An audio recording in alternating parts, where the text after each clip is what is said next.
Chit-Chatting about weekend and holiday plans, past and future. Hello learners, welcome back to our English learning channel. Today, we're going to venture into an exciting topic, discussing past and future activities for the weekend and holidays. This is an integral part of conversational English, as it helps you to engage in friendly conversations with your peers.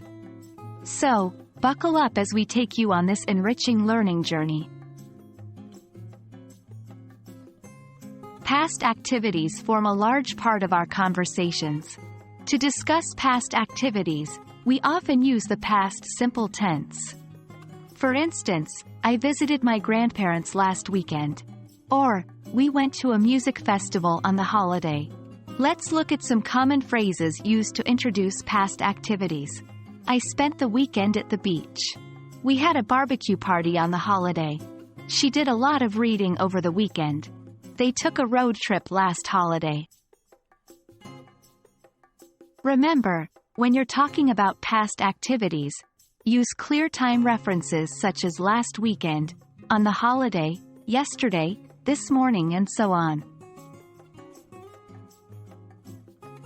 Now, let's move on to future activities. To discuss future plans, we usually use will or going to. For example, I will visit my grandparents next weekend. Or, we are going to a music festival on the next holiday. Here are some commonly used phrases for discussing future activities.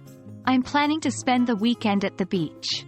We're looking forward to having a barbecue party on the holiday. She's hoping to do a lot of reading over the weekend.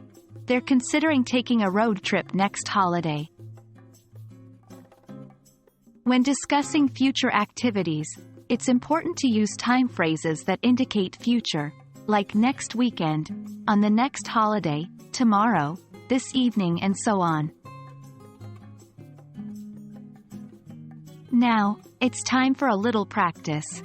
Try forming sentences about your past weekend and upcoming holiday plans using the phrases and tense rules we discussed. For example, I spent my last weekend hiking in the mountains, and I'm planning to visit a theme park on my next holiday. And there you have it. We've just explored how to discuss past and future activities for weekends and holidays in English. We hope this video has been helpful. Remember, the key to mastering a language is consistent practice. So, keep practicing and make these phrases a part of your daily conversations. Until next time, keep learning and stay positive.